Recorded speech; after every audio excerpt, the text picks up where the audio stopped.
जुगातपुरे नमः जुगातपुरे नमः सतगुरे नमः श्री गुरुदेव नमः। राम नाम तन संग सखाई, ऐनिस निर्मल हर लिवलाई। राम नाम बिन कवन हमारा, सुख दुख सम कर नाम न छोड़ो, आपे बख्श मिलावन हारा। स्वाभिमान या अहम आत्मिक कल्याण के लिए जीव के पास कुछ गुण होने आवश्यक हैं। एक श्रेष्ठ गुण है स्वाभिमान होना, पर जीव एकत्र किसे कर रहा है? विचारणीय प्रश्न है। अहम को। इसका नतीजा है अंधा होकर के अभाव में वर्तना।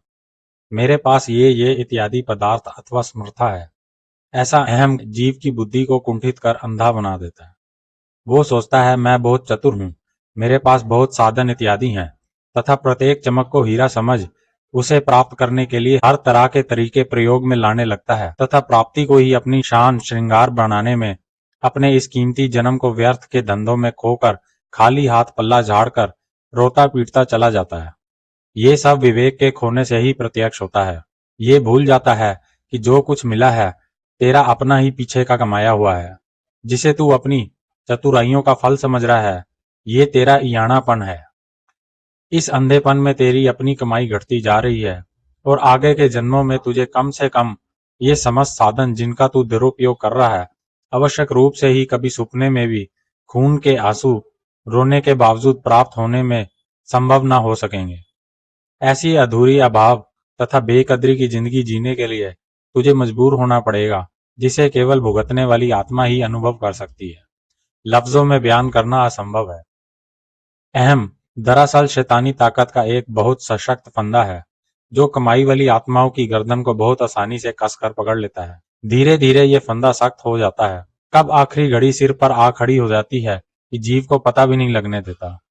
इस मुश्किल की घड़ी में सब एकत्र किए पदार्थ कुछ भी योगदान नहीं दे पाते, उल्टा उन्हें स्थिर रखने की चिंता, उनसे बिछुड़ने का दुख आग में घी का काम करते हैं।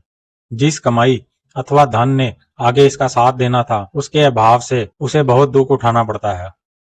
कूक पुकार को ना सुने, उथे पकड़ ओ टोया। उसकी दुआई अथवा रोने की कोई देखने सुनने वाला नहीं होता।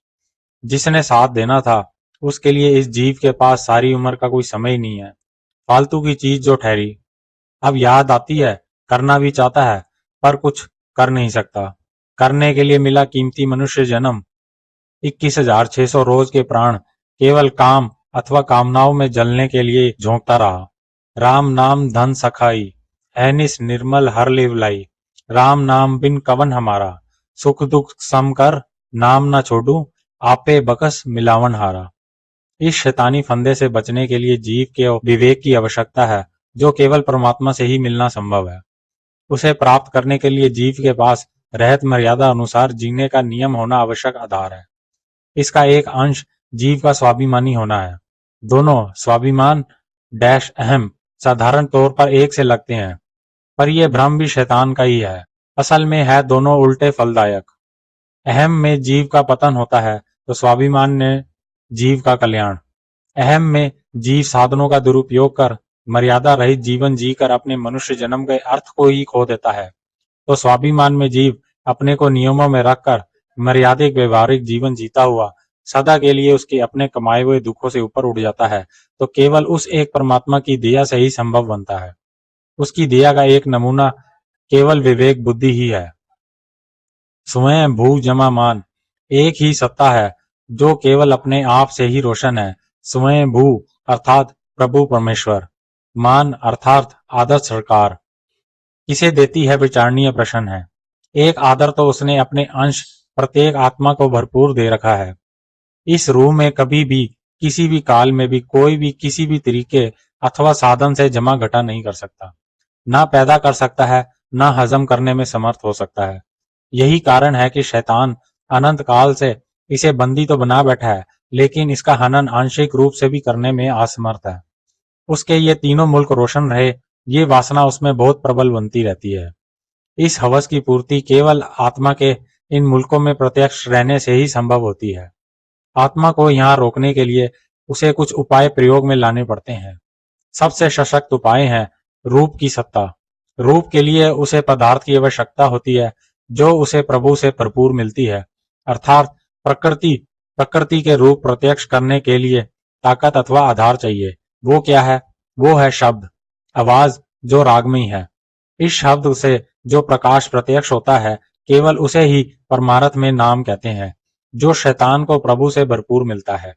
शब्द जब प्रकृति में प्रवेश करता है तो प्रकृति गर्भ धारण करती है और उस रूप को उगलती है जैसा शब्द से संकल्प किया जाता है।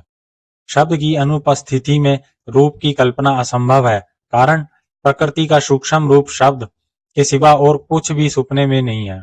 लेकिन भारी स्वरूप केवल जड़ जैसा ही प्रत्यक्ष होता है। यही उस एक की कला का कुछ तुच्छ नमूना मात्र है। खंड पताल दीप सब लोहा, काले वस आप प्रभ किया। रूप का आकर्षण तथा आधार केवल शब्द मात्र ही है। रूप किसी रूप को उगलने में असमर्थ है, लेकिन सत्ता इस प्रकार से कार्य करती है कि भ्रम होता है कि रूप को प्रत्यक्ष कर रहा है। शब्द अति सूक्ष्म, गुप्त तथा खामोश रहता है। उगले हुए रूप में एक नियम रहता है कि उसकी सत्ता कभी भी एक रस अर्थात स्थिर नहीं रहती। खामोशी से शब्द सिमटता रहता है प्रत्यक्ष होते ही। साधारण दृष्टि से उसका आभास नहीं होता, केवल सूक्ष्म दिव्य दृष्टि संपन्न आत्मा ही उसकी दया से इस भेद को अनुभव कर पाती है। इसलिए बाहर से तो स्थिरता का भ्रम बना रहता है, पर अंदर से उसकी सत्ता निरंतर मिटती चली जाती है। इसी का शैतान को भरपूर लाभ प्राप्त होता है। दूसरा लाभ जीव को रोकने तथा कैद करने के लिए ये एक पिंजरे का कार्य करता है। धीरे धीरे रूप के आकर्षण का दीवाना जीव इसके मोह अथवा संबंधों की ममता में अपने असली स्वरूप को भूलता चला जाता है। उसे आज ये भी याद नहीं है कि उसकी सत्ता अविनाशी का अंश सदा एक रस रहने वाली अनंत ब्रह्मांडों पर राज करने की है। हालत यहाँ तक आ पहुंची है कि निकृष्ट जूनों अथवा अर्थात पिंजरों यानी कि मुर्दा अथवा विष्टा के पात्र, कब्रों इत्यादि को रोशन करने के लिए मजबूर है। शैतान अपनी मर्जी से कुछ नहीं कर सकता। जीव को करने के लिए उत्तम मनुष्य जन्म दिया जाता है और विचार के लिए बुद्धि। सलाहकार के रूप में शैतान अपना अंश अर्थात मन देता है, जो जीव को उसकी निजी ताकत तथा कमाई को खर्च करने के लिए निरंतर सलाह इस ढंग से प्रस्तुत करता है कि जीव अपने को भूलकर उसकी इस नकली रूपवान तथा आकर्षित सत्ता को स्वीकार करे। जैसे जैसे जीव इन रूपों का उपभोग करता है, उसे इनकी कीमत चुकानी ही पड़ती है।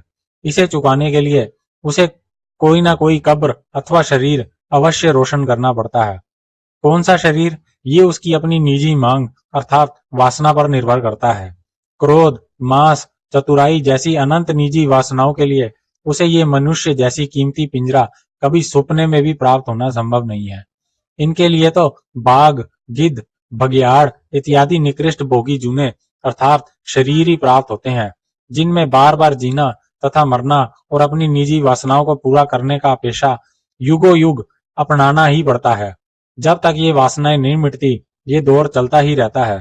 फिर कब मौका मिलेगा ऊपर उठने का अर्थात उसे मिलने का, इसका लेखा आज तक कोई ऋषि मुनि नहीं दे सके। कई जन्म भय कीट पतंगा, कई जन्म गजमीन कुरंगा, कई जन्म पंख सर्प होयो, कई जन्म हैवर ब्रिक जोयो, मिल जगदीश मिलन की बरिया, चिरंकाल ए दे संजरिया। इस कीमती दुर्लभ मानुक जन्म को प्राप्त कर फिर वही गलती करता है जिसका जुर्माना वो अनंत युगों से निकृष्ट शरीर के और रोशन करता हुआ देता चला आ रहा है, अर्थात उस एक की सत्ता को स्वीकार न करना। अगर करता भी है तो बाहरी दिखावे के तौर पर, केवल अंदर से रूप की नकली मिट जाने वाली सत्ता के लिए, जो केवल शैतान के हवाले है। इस कमजोरी का शैतान लाभ उठाता है और निरंतर उसकी वासना को प्रबल बनाने के लिए वह एक से बढ़कर एक आकर्षित रूप प्रत्यक्ष करता रहता है। मृग तृष्णा की तरह जीव रेगिस्तान में प्यासा दम तोड़ता, बार बार जमता मरता, अथाह दुखों का बोझा ढोता रहता है। शैतान केवल जीव के कर्म अनुसार फंदा प्रस्तुत करता है। मांग केवल जीव की ही रहती है, अर्थात कर्म केवल जीव का ही कमाया हुआ है। फल कर्म अनुसार केवल निश्चित है, इस पर जीव का कोई अधिकार नहीं। ये केवल प्रभु के अधीन है, जो पहले से ही निश्चित है। आप विचार कर सकता है कि क्रिया कब किस युग काल में जीव ने कमाई, प्रभु के सिवा कौन जानता है। जिस जन्म में फल अर्थात भुगतान यानी कि जुर्माना देना है, वो आपकी चतुराइयों अर्थात जी हजूरी, फरियादों अथवा अरदासों इत्यादि से कैसे सुपने में भी बदल सकता है, अर्थात निश्चित समझिए देने ही पड़ेंगे। लेखा मेट न सकिए जो दुर्लिखिया करतार, खेत शरीर जो बीजियो सो अंत खलोया आई, जैसा बीजे सो लूने कर्मा संद्रा खेद, कर कर करना लिख ले जाओ, आपे बीज आपे ही खाओ। ये निश्चित नतीजा जीव के प्रमाद का निश्चित इलाज है। स्वाभाविक रूप से प्रभु की एक तुच्छ भेंट, स्वयं भू का मान फिर किस रूह को कैसे प्राप्त होता है। जो आत्मा केवल अपनी प्राण शक्ति को ईमानदारी से रहत मर्यादा अनुसार दृढ़ता से नियम में रखने के लिए प्रयत्नशील रहती है, स्वाभिमानी कहलाती है। उसे प्रभु की विशेष विवेक बुद्धि प्राप्त होती है।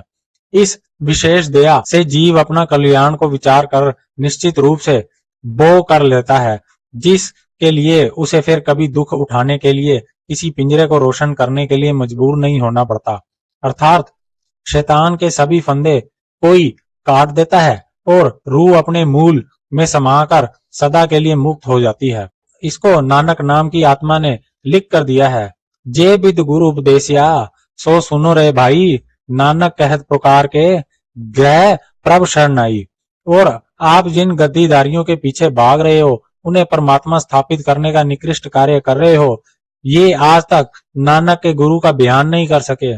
दावा सचखंड नाम सदगुरु बनने का एक साधारण सा योगी तीनों कालों का बयान करने में समर्थ रहता है। अपनी कमाई के बल पर आत्मा खुद लिख करके दे गई है, मेरा गुरु सबद गुरु सूरत तुम चेला। सबद परमात्मा है, दोनों एक ही सत्ता के विभिन्न नामों का केवल प्रदर्शन मात्र है। अर्थात लफ्ज गुरु या शब्द केवल परमात्मा लफ्ज की जगह प्रयोग में लाया गया है। गद्दीदारियों का इसमें कोई भी विचार कल्पना में भी नहीं है। ये तो गद्दीदारियों ने इन लफ्जों के अर्थ को अपने ऊपर घटाकर पूरी मनुष्य जाति को अंधे कुएं में डुबोने के लिए ढकेल दिया है। ये एक ऐसा अंधा कुआं इन सतगुरु अथवा पातशाह बने बैठे गद्दीदारियों ने मनुष्य जाति के पतन के लिए प्रस्तुत कर दिया है कि जिसमें अंदर जाने के तो कई मार्ग है, लेकिन ताजुब है कि इनकी कारीगरी के निकालने का कोई भी पथ आप करोड़ यत्न करने के बाद भी न प्रत्यक्ष कर पाओगे। अर्थात आत्मिक मौत निश्चित समझिए। इसलिए पुकार पुकार कर कह रहे हैं कि एक परमात्मा की शरण लो और कहीं से भी कुछ भी नहीं होने वाला है। जो कुछ भी करना है वो केवल आपने ही करना है। उसने जो करना था आपके कुछ करने से पहले ही कर दिया। अर्थात मनुष्य जन्म का दुर्लभ जन्म आपको दे दिया बुद्धि सहित। अब केवल आपकी ही बारी है। अजहू कुछ बिगड़ियो नहीं, जो प्रभ गुण गावे, कह नानक ती भजन ते निर्भय पद पावे। इसमें एक मिसाल छुपी है। प्यासा कुएं पर पहुंच चुका है, प्यास बुझ सकती है कब तक? जब तक रस्सी लोटे से बंधी है। एक बार रस्सी टूट गई, लोटा कुएं में गिर गया, तो आप सोच सकते हैं कि कुएं तक पहुंचे भी तो लोटा भी केवल रस्सी टूटने से आपको प्यासा तड़फ तड़फ कर दम तोड़ना पड़ेगा। अर्थात जब तक प्राण रूपी रस्सी इस शरीर से जुड़ी है, आत्मा अपने वो काम कर सकती है जिसके लिए उस ये कुआं प्राप्त हुआ है। एक बार प्राण की डोरी टूट गई तो आप सोच सकते हैं कि ये कुआं आपके किसी काम नहीं आएगा। जब तक प्राण की डोर बंधी है, जीव इस कुएं से अपनी जन्म जन्म की प्यास अवश्य बुझा सकता है। कैसे? कबीर सूता क्या करे, जागन की कर चोप, एदम हीरा लाल है, गिन गिन गुर को सौंप। कहता हूँ कहे जात हूँ, कहूँ बजावत ढोल, श्वासा बिरथा जात है, तीन लोक का मोल। इतनी सारी कीमत देने पर भी आपको यकीन मानिए कोई एक प्राण भी फालतू के नहीं देने लगा। ऐसी शैतानी ताकत भूत की तरह हर वक्त आपके सिर पर चिपकी बैठी है, उल्टी गिनती गिन रही है। शून्य होते ही आपको इस कीमती पिंजरे से अलग कर देगी। आप केवल हाथ मलते रह जाओगे, इसे निश्चित समझिए। और तू इस कीमती प्राण को नाचने कूदने में व्यर्थ गवा रहा है। उद्यम करे पशु पंखियां, दिसे नाही काल। अर्थात ये काम केवल वही विद्वान अथवा मूर्ख श्रेणी का करता है जिसे अपने सर पर सवार मौत की आवाज सुनाई नहीं देती। स्पष्ट है केवल स्वाभिमानी आत्मा ही इस मार्ग का पथिक बन सकेगी। साथ संगत जी, यदि कुछ जरा सा भी कम रह गया अथवा बढ़ गया है तो हम दोनों हाथ जोड़कर नतमस्तक आपसे क्षमा प्रार्थी हैं। अतः कृपया क्षमा प्रदान करें और बख्शने की कृपालता करें। धन्यवाद। सृष्टि में सदा ही कोई एक विरला, दुर्लभ, मर्यादित महाजीव विशेष विद्यमान होता ही है। अतः हम उस महाप्राणी को दोनों हाथ जोड़ नतमस्तक सदा ही नमस्कार करते हैं। सतनाम रमैया, रमैया सतनाम है।